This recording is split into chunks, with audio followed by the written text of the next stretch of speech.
Alrighty, turn 72, February 16th, 42. Let's see how much more damage we can do to Rob. Alright, Rod of Flip Tangy.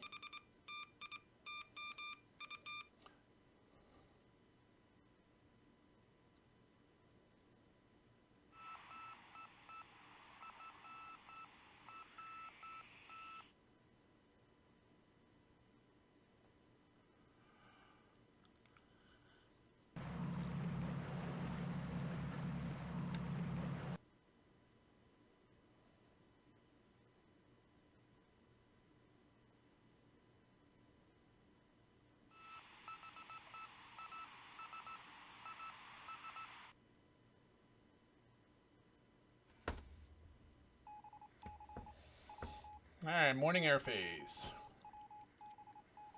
Lies, lies.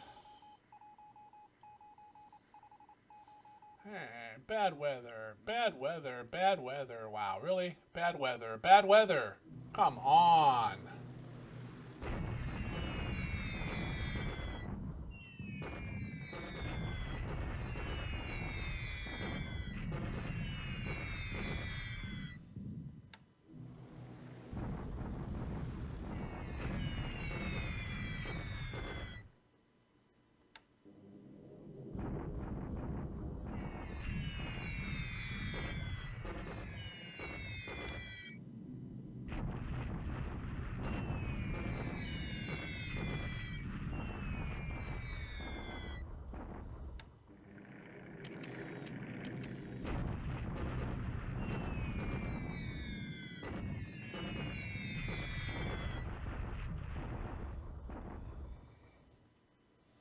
No damage, but we might have slowed him down.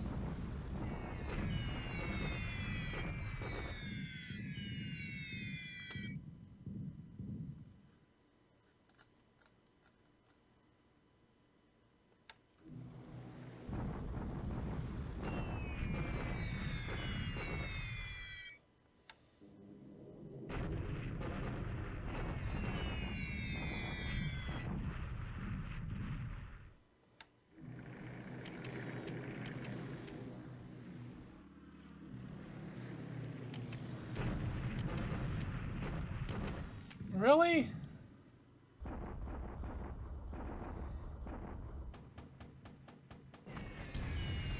Did I not bring those fighters down?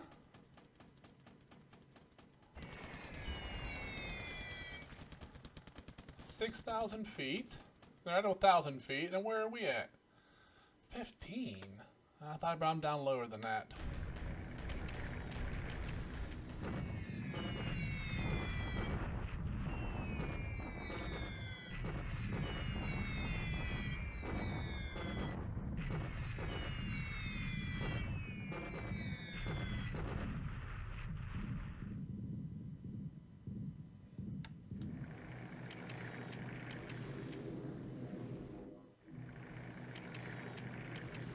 Alright, that's the morning phase.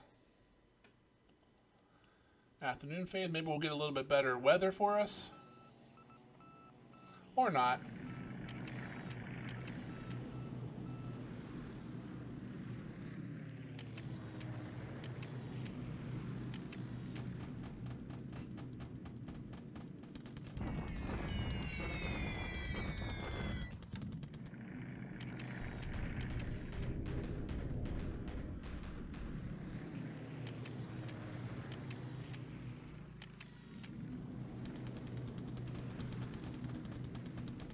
Alrighty, that's the end of the air phase. We'll finish up the naval phase here, then we'll go into land move and attack.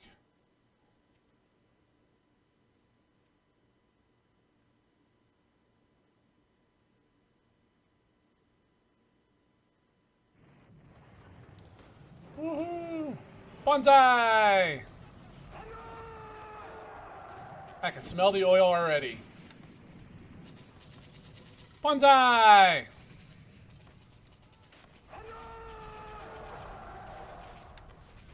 Bonsai!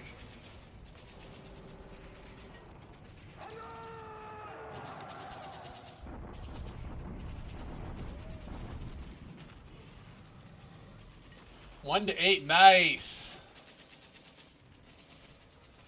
That's good. That's nice. That'll help a lot. That's like half his force just got disabled.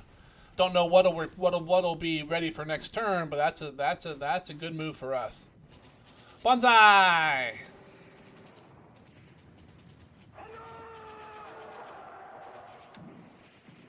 Alrighty, we'll go through. We'll expand some bases. Go through production.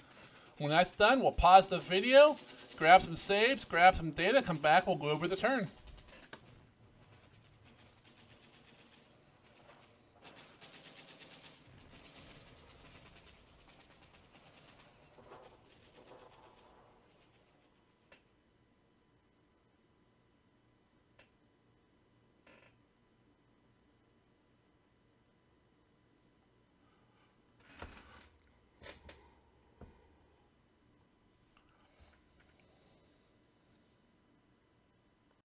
Alrighty, another decent day in the war. We made some headway up in Burma, but score-wise, we went up 22 points. The Allies went down 12.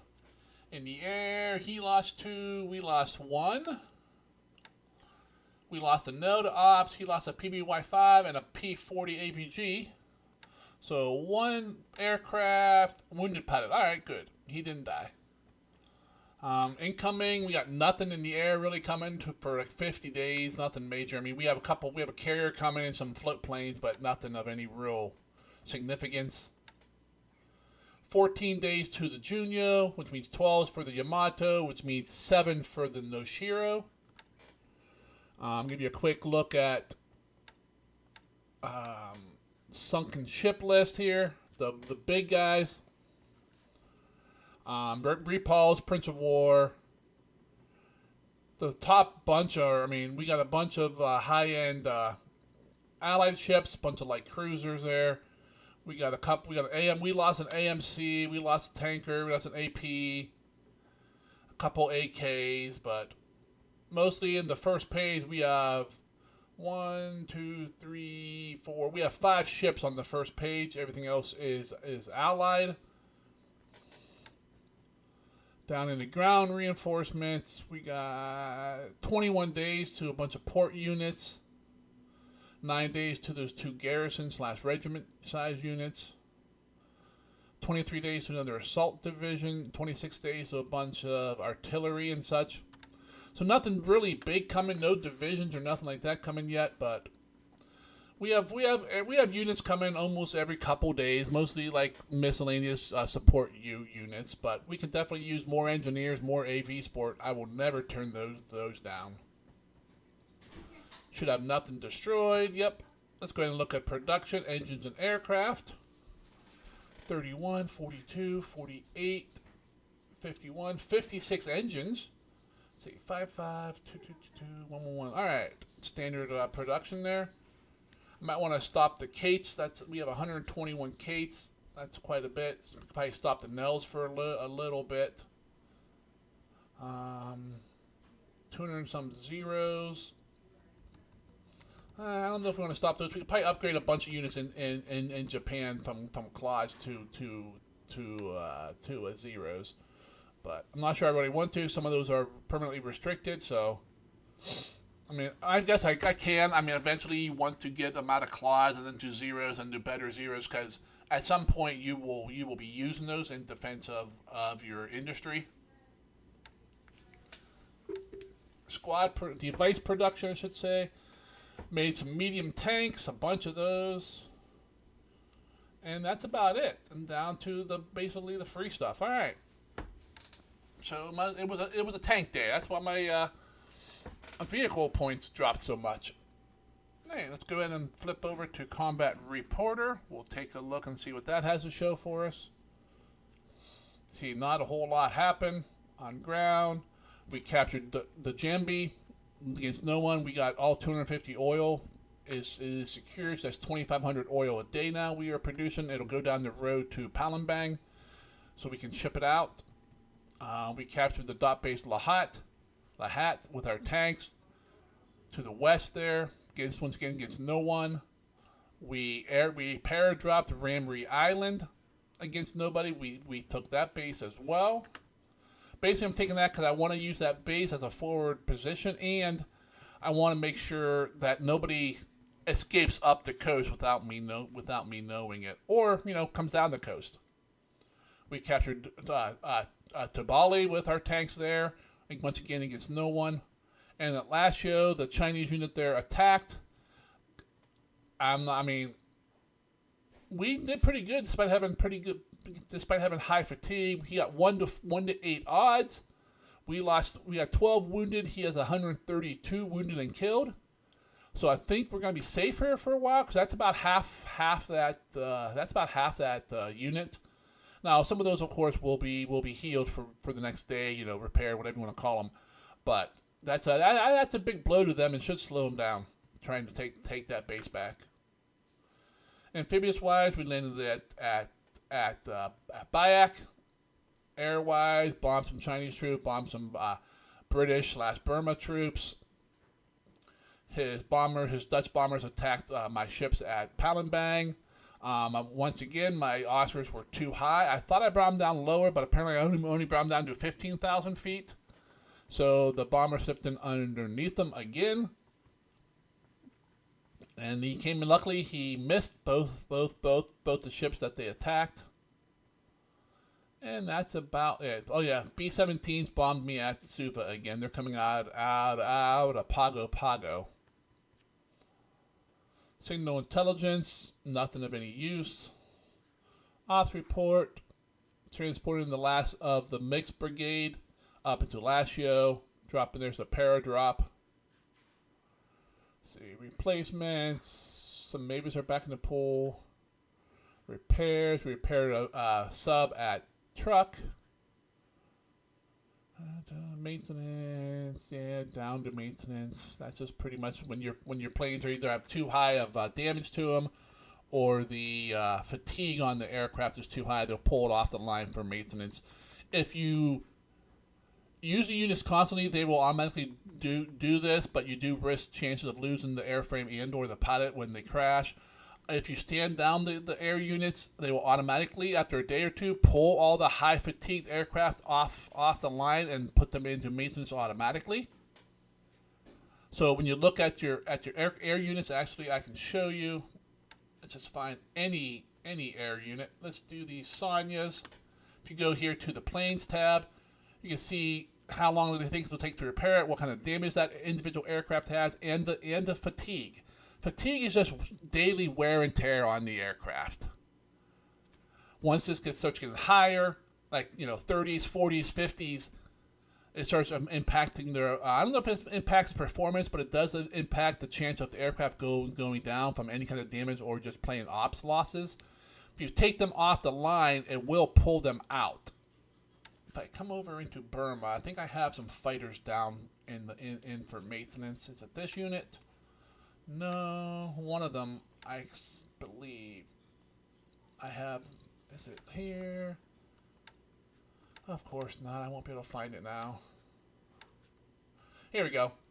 Well, no, those are actually just aircraft in reserve.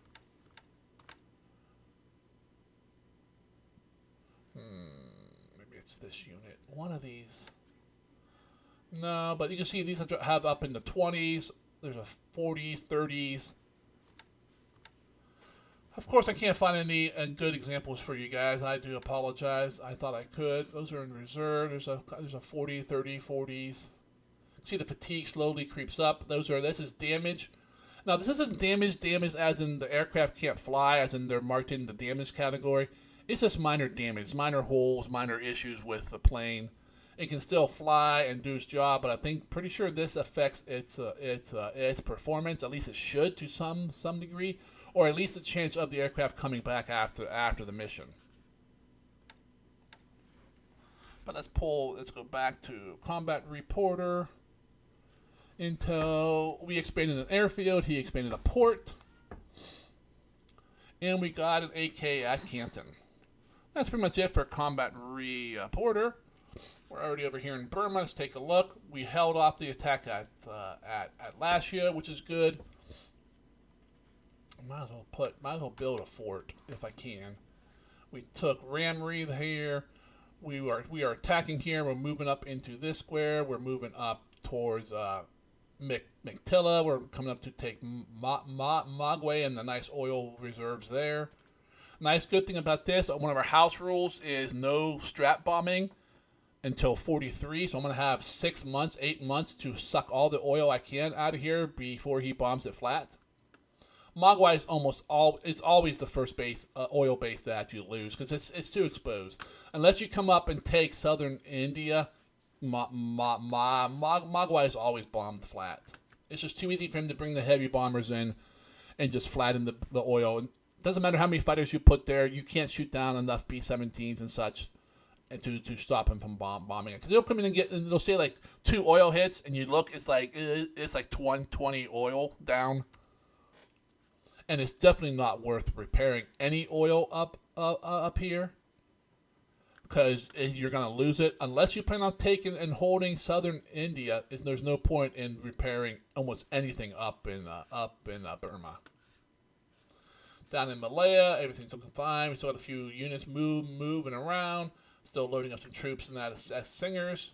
We're expanding out of Palembang. We took the Jambi here. You can see we got all the oil. Nice and clean, 250 more oil wells, so 2,500 more oil pumping a day down the road to Palembang.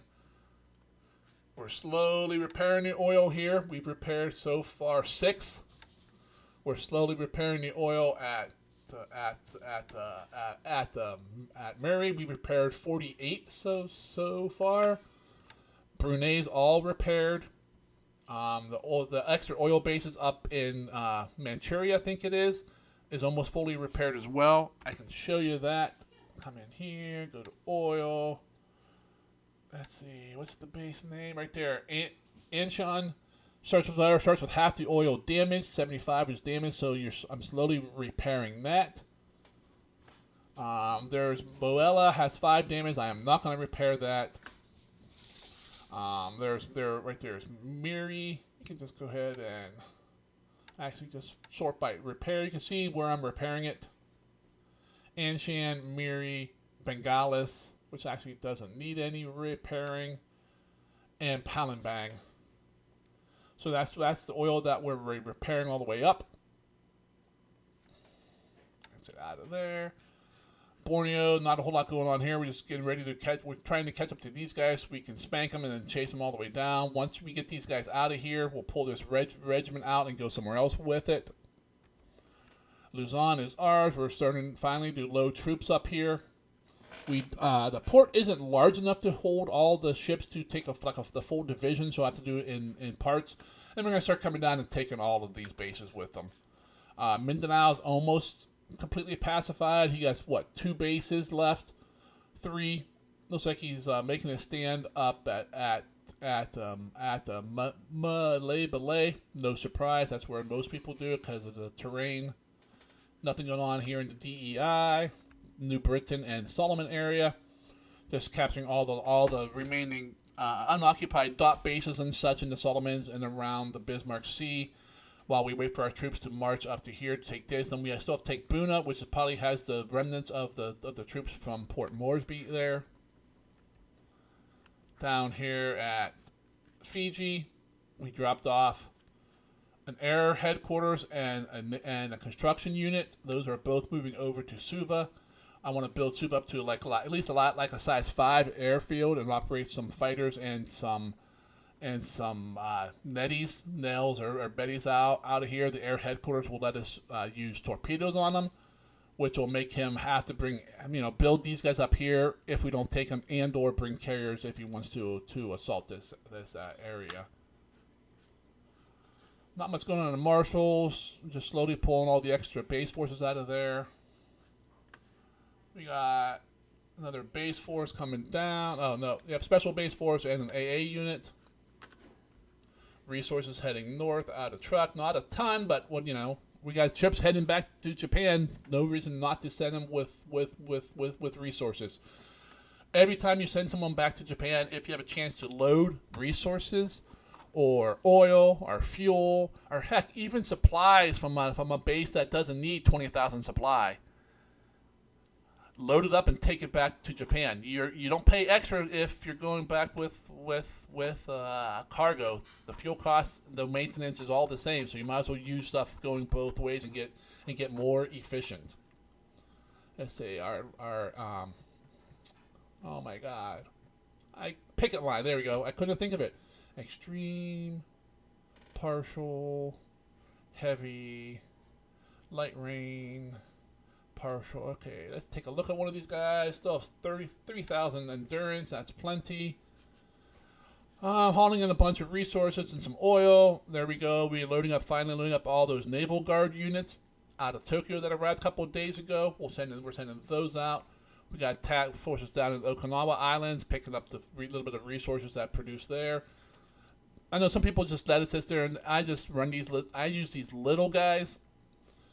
I mean, this 2,200 ton AKs. I'm not using them for anything else, so I might as well move that shit out of there now. That way, if I need my ships, I can use them and not have to worry about it building up too much. Up here in China, not a whole lot going on. We finally caught the guys out of Wenchao. Looks like there's one unit here. We got a stack and a half. I mean, we got a lot of power here. We are doing a deliberate attack here. We should crush this unit. And then these guys are going to head along this road west. We'll crush whatever's here. 8 units, but nah, that's a pretty strong stack. We should be able to push through that, especially in the open terrain. We'll get some bomber support.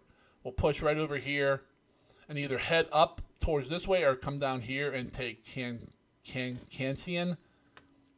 Then we still got to come up here and we got to at least take Wu Chao and push up here. But it's slow. It's moving, but it is slow. The position in China in this mod is horrible. It's worse than the base game. The garrisons are all higher, so it's a lot. I think China's going to be a lot slower in this game. You can see where the China units have made advances. He has taken Xinjiang. He took Aichang. He has troops sitting here at Hankow to be a pain in the rear. So China can be a little more offensive here, but a couple things here, one or two good shots for us, and we can break through. I got a giant stack here. We're gonna come up and try to clear these 2 bases, and then most likely come down here, take Nanyang, and then run up the road to Sian, and then continue up here, take this dot base, and cut off all the northern oil. Even if we don't go anywhere other than to control this road right down through here, it'll severely hurt the Chinese supply production. We hold that for a month or two, and the supplies in China will dry up real quick. Trust me. In my other game against Lodric, he's done that to me. In China, I am starving for supplies. If I had supplies, I could attack in China, push him out, because I have the troops. But I have no supplies, and the troops are just slowly dying. But that's the turn. If you enjoyed watching it unfold with me, please go ahead and click on the like button. If you're following the campaign along, but you have not subscribed, what are you waiting for? I would appreciate a subscription from you.